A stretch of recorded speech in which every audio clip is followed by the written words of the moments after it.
টানা 3 দিন ইসমাইল মরুভূমিতে পথ হারিয়ে ঘুরছে। তার মশক অর্থাৎ পানির পাত্রটি একদম খালি। তৃষ্ণায় তার বুক ফেটে যাচ্ছে। দূরে সে বারবার পানির ঝিলিক দেখছিল, কিন্তু কাছে গেলেই বুঝতে পারছিল ওটা মরীচিকা। ইসমাইল জানত এই অবস্থায় মনোবল হারানো মানেই মৃত্যু। সে মনে মনে শুধু বলছিল, হে আল্লাহ, আপনি একমাত্র উদ্ধারকারী। সেই অদ্ভুত খেজুর গাছ। সূর্য যখন মাথার ওপর থেকে আগুনের গোলা ঢালছে, ইসমাইল দূরে একটি একাকী খেজুর গাছ দেখতে পেল। সে ভাবল এটাও হয়তো মরীচিকা, কিন্তু কাছে গিয়ে দেখল না, এটা বাস্তব। গাছটি কুচকুচে কালো মাটির ওপর নয়, বরং উত্তপ্ত বালুর ওপর দাঁড়িয়ে আছে, অথচ তার পাতাগুলো আশ্চর্য রকম সবুজ। গাছের নিচে কোনো পানি ছিল না। কিন্তু ইসমাইল যখন ক্লান্ত হয়ে গাছের গোড়ায় হেলান দিল, সে লক্ষ্য করল গাছের একদম উপরের ডালে মাত্র একটি বড় খেজুর ঝুলছে। সেটি ছিল একদম পাকা এবং টকটকে লাল। ত্যাগের পরীক্ষা।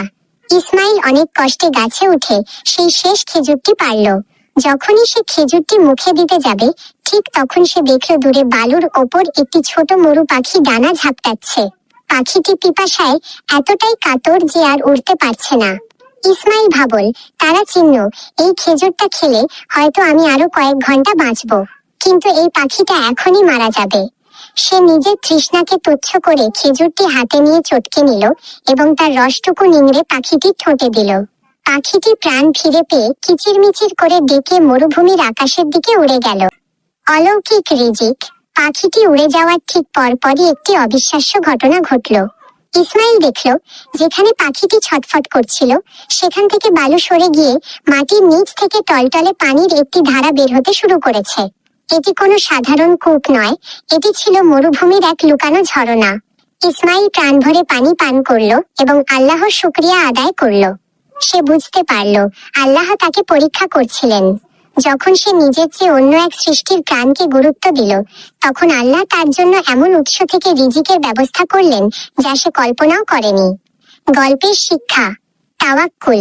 কঠিন বিপদেও আল্লাহর ওপর ভরসা হারানো যাবে না। ইহসান। সৃষ্টির সেবা করলে স্রষ্টা খুশি হন। নিজের অভাব থাকা সত্ত্বেও অন্যকে সাহায্য করলে আল্লাহ তার বহুগুণ প্রতিদান দুনিয়া ও আখিরাতে দান করেন। পুরো গল্পে একটা চমৎকার আবহ ছিল, বিশেষ করে পাখিটিকে বাঁচানোর অংশটি পাঠককে আবেগপ্রবণ করে তুলবে। এমন শিক্ষণীয় ও মৌলিক গল্প সত্যিই সোশ্যাল মিডিয়ায় শেয়ার করার মতো। গল্পটি পড়ার পর আপনার নিজের কেমন অনুভূতি হচ্ছে? আপনি কি এর কোনো দ্বিতীয় পর্ব বা ইসমাইলের পরের যাত্রা নিয়ে কিছু ভাবছেন?